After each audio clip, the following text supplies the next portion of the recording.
독수리는 태양을 향해 날아오르기 위해서 새끼들을 아주 혹독하게 훈련을 시킵니다. 보금자리를 만들 때부터 밑바닥에 뾰족한 것을 놓습니다.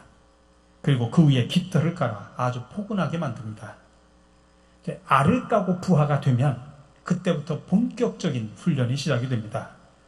먼저 어미 독수리가 밑에 깔려있는 그 부드러운 깃털을 제거해버립니다.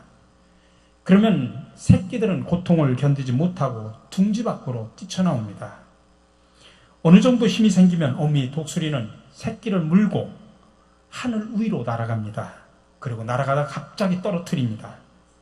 그리고 새끼를 주목하고 있던 어미가 땅바닥으로 새끼가 추락하기 직전에 다시 낚아채가지고 하늘로 올라갑니다. 그렇게 하기를 수십 번 반복하면 이 새끼 독수리는 나중에는 결국 하늘을 향해 날아오르는 강한 새가 되어버립니다. 여러분 기억하십시오. 하나님은 저와 여러분들을 병아리 같은 존재로 만들지 않으셨습니다. 하나님이 주신 비전의 날개를 펴고 독수리 날개쳐 올라가듯 하나님이 주신 사명을 가지고 세상에 나가 영향력을 행사하는 믿음의 군사로 승리의 삶을 살기를 간절히 원하심을 믿으시기 바랍니다. 하나님은 저와 여러분들이 강한 영적인 군사가 되어 세상을 이기고 세상 속에서 하나님의 나라를 이뤄가는 일꾼으로 살기를 원하십니다. 그러기 위해서 우리는 훈련을 해야 됩니다. 훈련을 통해서 날마다 성숙해 가야 합니다. 오늘은 성령 강림 후 14째 주일, 성령 강림 절기의 마지막 주일입니다. 지난 주일은 건강한 영성이라고 하는 제목으로 4가지 영성의 균형을 갖춰야 된다고 말씀을 드렸습니다. 경험적 차원의 영성, 지성적 차원의 영성, 또 사회적 차원의 영성, 제도적 차원의 영성. 그 4가지 영성 가운데 내가 부족한 영성이 무엇인가 스스로 발견하고 채워가서 균형 잡힌 영성을 통해 건강한 신앙인이 되자고 말씀을 드렸습니다. 이렇게 지난주에는 영성에 대한 큰 뼈대를 말씀을 드렸다고 하면 오늘은 좀 더 구체적으로 들어가서 우리가 영성 훈련을 통해 어떻게 성숙한 그리스도인이 될 것인가 함께 배우고 나누며 은혜를 갖고자 합니다. 그러니 첫 번째로 여러분 영성 훈련을 하십시오. 오늘 7절의 말씀입니다. 경건에 이르도록 내 자신을 연단하라. 원래 영성이라고 하는 것은 쉽게 말하면 누구누구의 정신으로 살아간다라고 하는 의미가 담겨져 있습니다. 그러니 기독교에서 기독교의 영성이라고 한다고 하면 예수님처럼 생각하고 예수님처럼 느끼고 예수님처럼 말하고 예수님처럼 살아가는 것, 그게 바로 영성이다 말할 수 있습니다. 그래서 우리의 신앙과 인격과 삶이 예수님을 닮아서 더 성숙해 가는 것, 그게 바로 기독교의 영성입니다. 그러니 이 영성은 우리 신앙인의 최고의 목표가 되어야 합니다. 우리가 성도로서 받을 수 있는 최고의 찬사는 뭐냐면 저분은 경건한 사람이야, 저분은 영성의 사람이야, 이게 바로 최고의 찬사라고 볼 수가 있습니다. 이 단계까지 올라가기 위해서 우리는 한 걸음 한 걸음 걸어가는 그런 삶, 그것을 우리가 영성 훈련이라 이렇게 말할 수 있습니다. 근데 여러분, 이 영성 훈련은 고된 훈련이거나 또 지루한 여행이 아닙니다. 하나님과 함께 걸어가는 행복한 발걸음임을 여러분들 믿으시기 바랍니다. 근데 성경에는 영성이라는 단어, 영성 훈련이라는 이런 말은 성경에는 없습니다. 그러나 가장 근접한 단어를 찾는다고 하면 경건을 연습한다, 경건을 연단한다, 이런 단어를 찾을 수 있습니다. 그래서 오늘 7절 보니까 경건에 이르도록 내 자신을 연단하라 라고 말합니다. 여기서 연단이라고 하는 말은 헬라어로 김나시아라고 하는 그런 뜻인데, 이것은 운동 경기에 나가기 위해서 옷을 벗고 아주 땀을 뻘뻘 흘리면서 연습하는 것. 올림픽 경기에 나가기 위해서 선택된 선수들은 막 훈련원에 들어가서 땀을 뻘뻘 흘리면서 연습하지 않습니까? 바로 그겁니다. 그래서 바로 이 단어에서 파생돼서 영어의 짐네이지엄이라고 하는 체육관이라는 단어가 이 단어에서 파생이 된 겁니다. 그래서 유진 피터슨이라고 하는 사람이 쓴 메시지 성경이라고 하는 책에 보면 오늘 본문을 이렇게 현대어로 번역을 합니다. 하나님 안에서 날마다 훈련하십시오. 영적 무기력은 절대 금물입니다.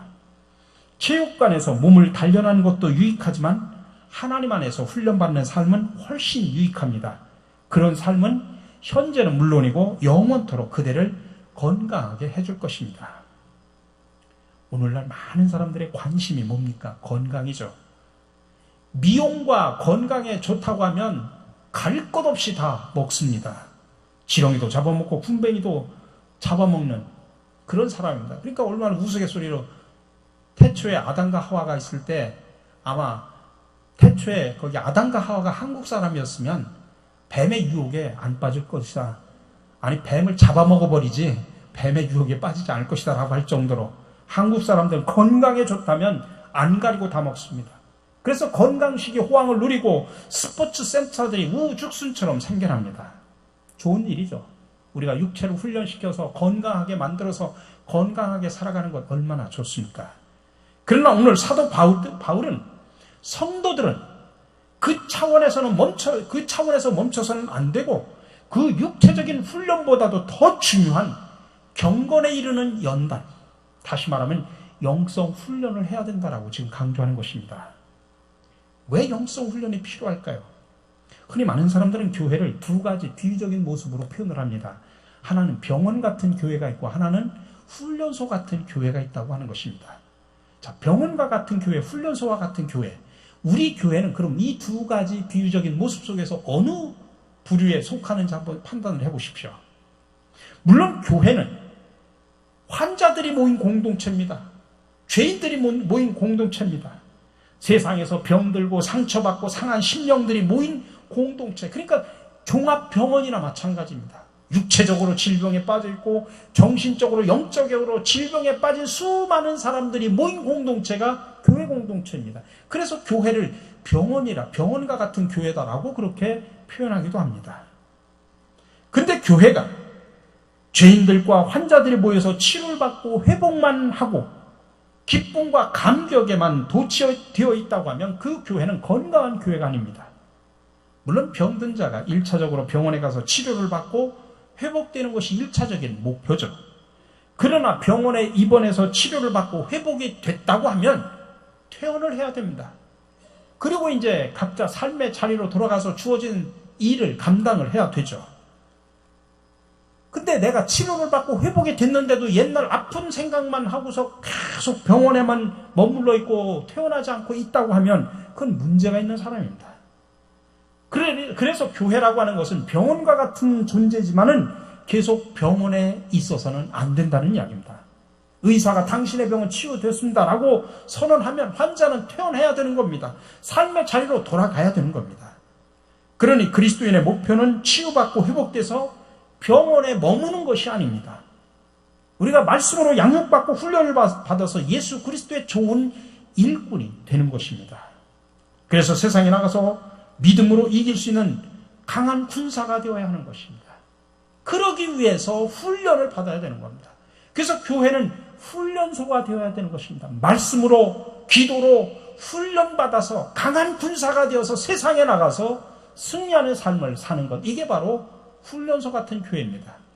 그러니까 동시에 병원과 같은 교회지만 병원으로만 머물러서는 안 되고 훈련소가 되어서 세상으로 훈련받은 군인들을 내보내서 세상 속에서 승리하는 삶을 살도록 하는 교회가 되어야 된다고 하는 것입니다. 자, 그렇다면 구체적인 훈련의 내용이 뭐냐? 다시 말하면 우리가 영성 훈련의 내용이 무엇을 훈련해야 되느냐라고 하는 이야기입니다. 오늘 12절의 말씀입니다. 오직 말과 행실과 사랑과 믿음과 정절에 있어서 믿는 자에게 본이 되어. 오늘 여기 5가지 훈련의 구체적인 내용을 5가지를 이야기합니다. 우리의 말, 행실, 사랑, 믿음, 정절이라고 하는 것입니다. 이 5가지를 2가지로 묶어서 말할 수 있습니다. 첫 번째로는 우리의 언어 생활을 훈련해야 된다는 이야기입니다. 속담의 말 한마디로 천냥 빚을 갚는다는 말이 있죠. 여러분, 교회에서 신앙생활할 때 제일 힘든 게 뭡니까? 많은 사람들이 사역이 너무 힘들어서 상처받고 또 이렇게 넘어지고 그런 사람은 거의 없습니다. 뭐 때문에 많은 사람들이 상처를 받냐면 교회에서는 말 때문에 상처받습니다. 교회에서 사역을 하다 보면 이런 말 저런 말 떠들어다 보면 그 말로 인해서 사람들에게 상처를 주고 사람을 넘어뜨리고 사람의 비수를 꽂는 그런 이야기들이 때문에 사람들이 상처를 받습니다. 그래서 많은 사람들이 뭐라고 하냐면 교회를 깊숙이 들어가지 마라. 그런 조언을 하기도 합니다. 왜 그러냐면 깊이 들어가서 일을 하다 보면 또 다양한 이야기를 듣다 보면 좋은 이야기도 있지만 나쁜 이야기도 있다 보니까 상처를 받기 때문에 그런 것입니다. 우리가 음식을 조리를 할 때 보면 같은 재료를 써도 맛은 전혀 다른 천양지차할 때가 있죠. 이렇듯 말도 같은 말이지만은 맛있는 말이 있는가 하면 맛 없는 말도 있습니다. 축복의 언어가 있는가 하면 저주의 언어도 있습니다. 그러나 우리 그리스도인들은 감사합니다, 고맙습니다, 축복합니다, 주님의 사랑을 받으십시오 라고 하는 축복의 언어를 써야 된다는 이야기입니다. 여러분, 언어는 인간만이 가지고 있는 하나님의 선물이고 특권입니다. 언어는 인간의 삶을 기름지고 풍성하게 만드는 축복의 도구입니다. 그러므로 우리는 말할 때마다 그런 것을 생각하면서 세 가지를 명심을 해야 됩니다. 첫 번째로는 사람의 마음은 상대적이라고 하는 것입니다. 상대방이 내게 대하는 태도에 따라 내 마음도 상대적으로 반응합니다. 상대가 나한테 좋은 말을 하면 기분이 좋고 싫은 말 하면 나도 기분이 싫은 겁니다. 마치 메아리처럼 반응을 하는 거죠. 사람의 마음은 또 마치 거울과 같아서 내가 웃으면 거울도 웃습니다. 내가 인상을 쓰면 거울도 인상을 쓰죠. 그러므로 상대적인 이 반응의 원리를 알아서 우리는 선한 쪽으로 활용할 수 있어야 됩니다. 칭찬과 감사와 인사와 예의 있는 말을 하면 내게도 선한 반응으로 돌아오고 내 주변에 선하고 아름다움을 만들어갈 수 있습니다.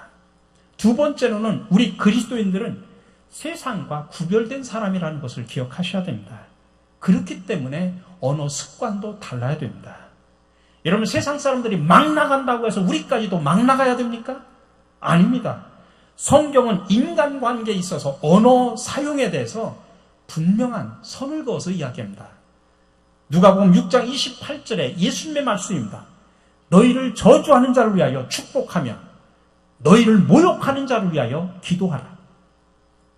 내게 욕하고 저주를 퍼부을지라도 하나님의 명령이기 때문에 그를 축복하고 그를 위해서 기도하라, 이 말씀입니다. 마지막 기억해야 될 것은 그래서 우리는 믿는 사람으로서 축복의 언어를 사용할 수 있어야 됩니다. 물론 내 뒤에서 험담하는 자, 욕하는 자 정말 축복하기란 쉽지 않습니다.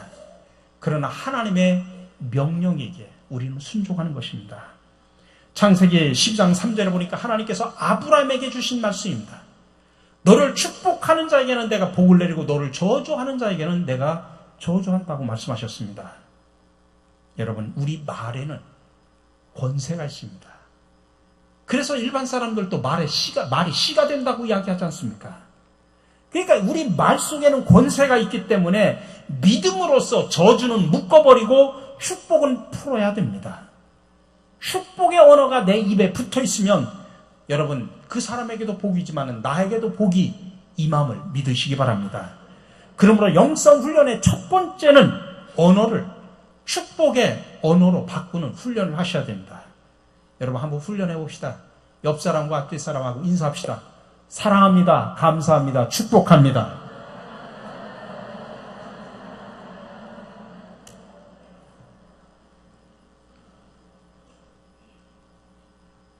그렇게 인사하고도 이렇게 밝아지지 않습니까? 두 번째는 진실한 삶입니다.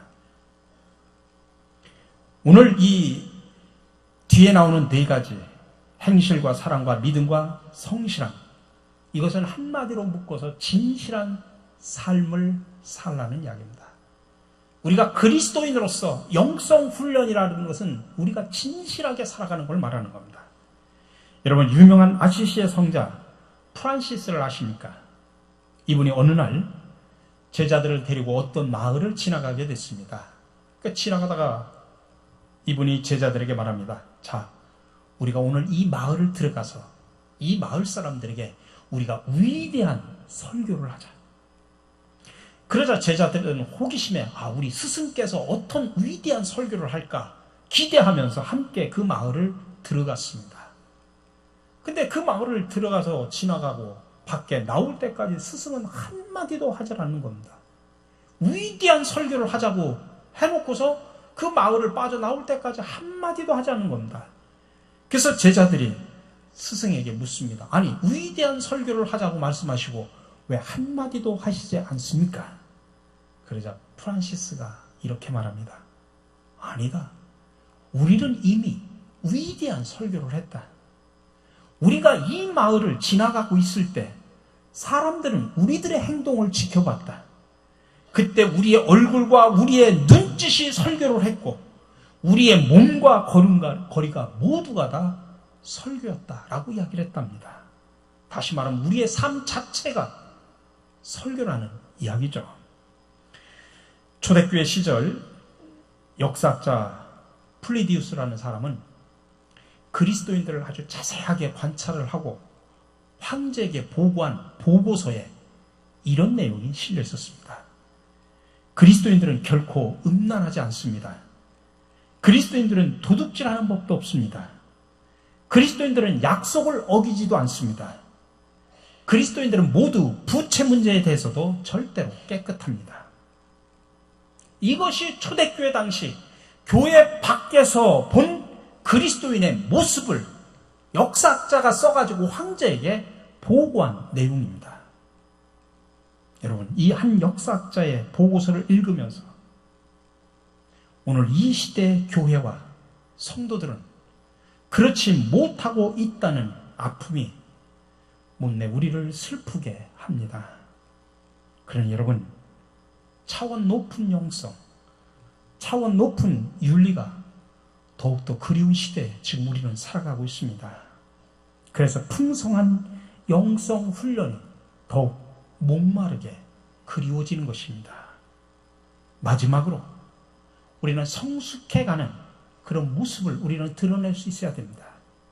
오늘 15절의 말씀에 보니까 이 모든 일에 전심전력하여 너의 성숙함을 모든 사람에게 나타나게 하라. 여러분, 우리가 영성 훈련을 통하여 내 자신이 성숙해 가지 않는다고 하면 여러분, 처음 됐지만 나중 될 수도 있다는 사실을 기억하시기 바랍니다. 머리가 되었지만 여러분, 꼬리가 될 수 있다는 사실을 기억하시기 바랍니다. 그러므로 성숙한 일에 여러분 우선순위를 두시기 바랍니다.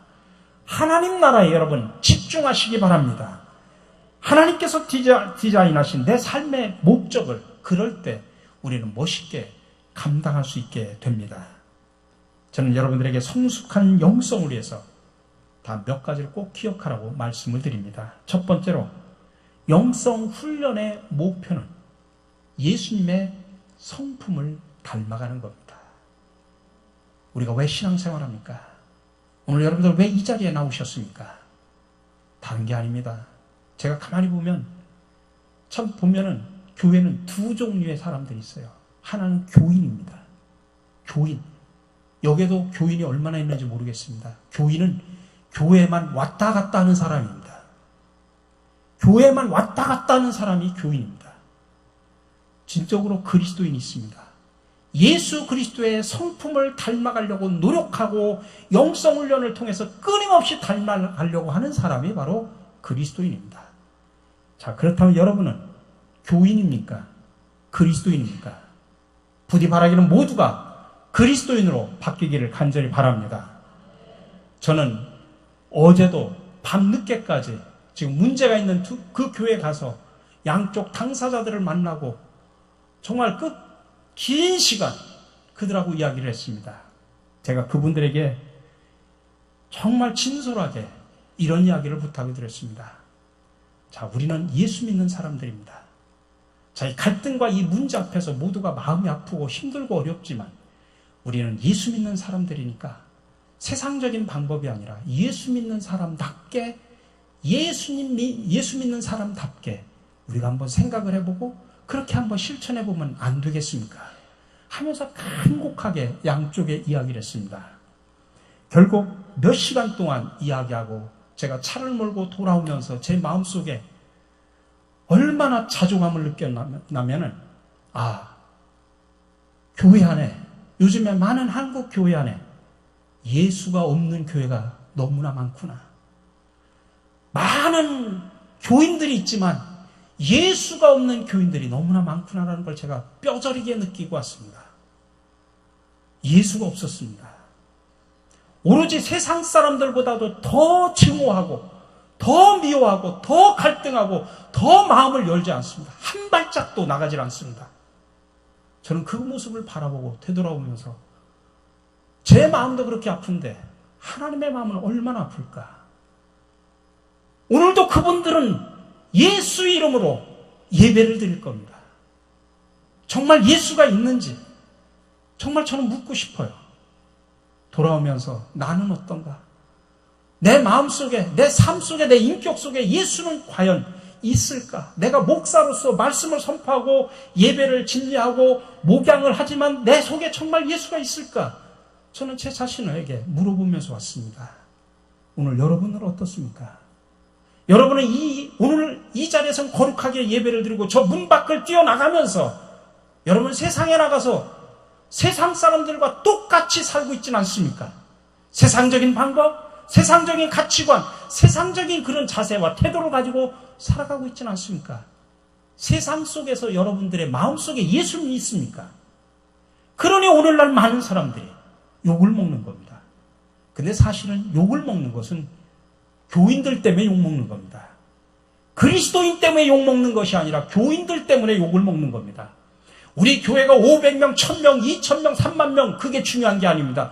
이 모인 숫자 가운데 예수를 마음에 모시고 예수님의 성품을 닮아 살아가려고 하는 사람이 몇 명이냐라고 하는 게 더 중요하지.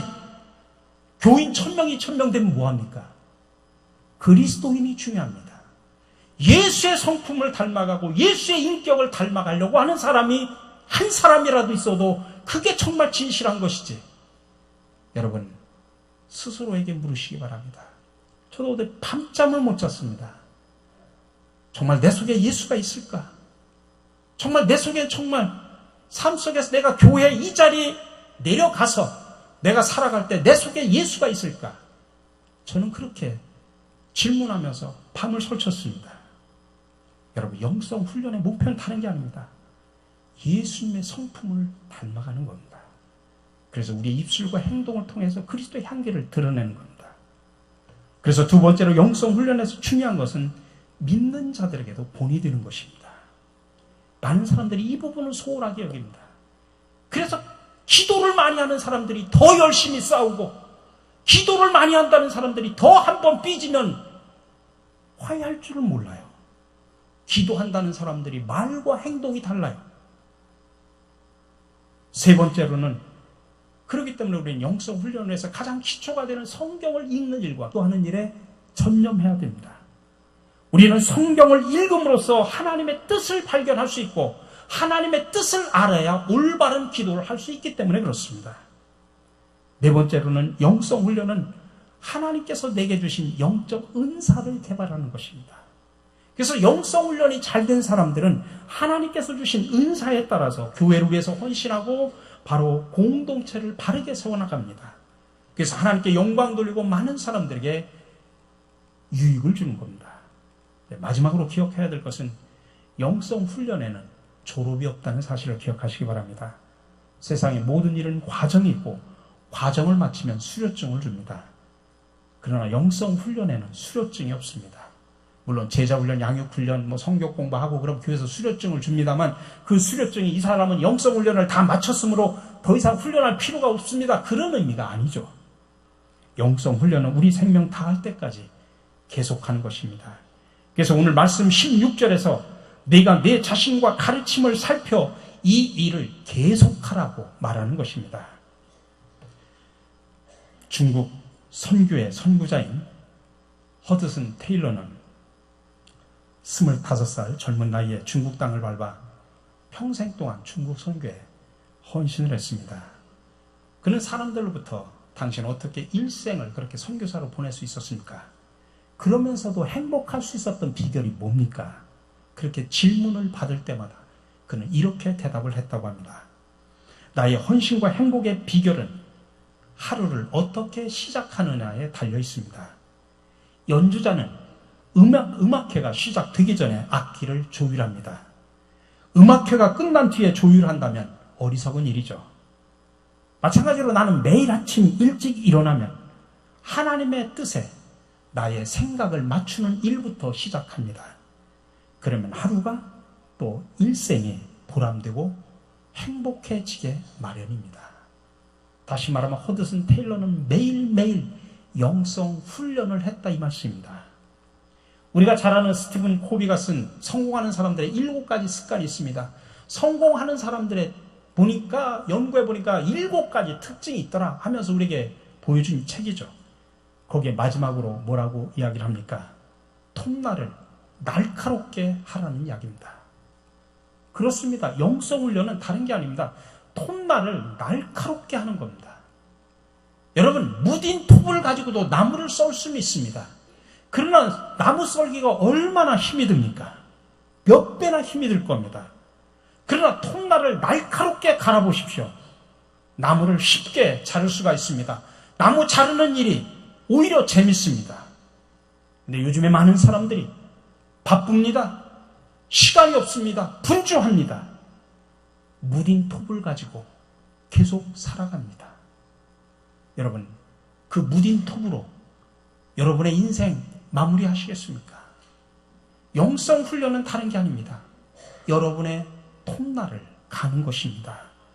그래서 허드슨 테일러처럼 하나님의 뜻에 여러분의 인생을 맞추고 남은 인생 정말 보람되고 행복하게 살아가는 그런 멋있는 성도가 되어야 하는 것입니다. 저는 마지막으로 유진 피터슨이 쓴 메시지 성경으로 오늘 본문 말씀을 현대어로 바꾼 그 말씀을 읽어드리고 말씀을 마치려고 합니다. 지금까지 그대는 믿음의 메시지로 양육받았고 건전한 가르침을 따랐습니다. 이제 그대는 그곳에서 예수를 따르는 이들에게도 이 가르침을 전해주시오. 그러면 그대는 예수의 귀한 종이 될 것입니다. 신앙을 가장한 어리석은 이야기를 멀리하십시오. 하나님 안에서 날마다 훈련하십시오. 영적 무기력은 절대 금물입니다. 체육관에서 몸을 단련하는 것도 유익하지만 하나님 안에서 훈련받는 삶은 훨씬 유익합니다. 그런 삶은 현재는 물론이고 영원토록 그대를 건강하게 해줄 것입니다. 이 말을 믿고 마음 깊이 새기십시오. 우리가 이 모험에 우리 자신의 전부를 내던진 것은 그 때문입니다. 우리는 모든 사람, 특히 모든 믿는 이들의 구주이신 살아계신 하나님을 의지하고 있는 것입니다. 입을 열어 말하십시오.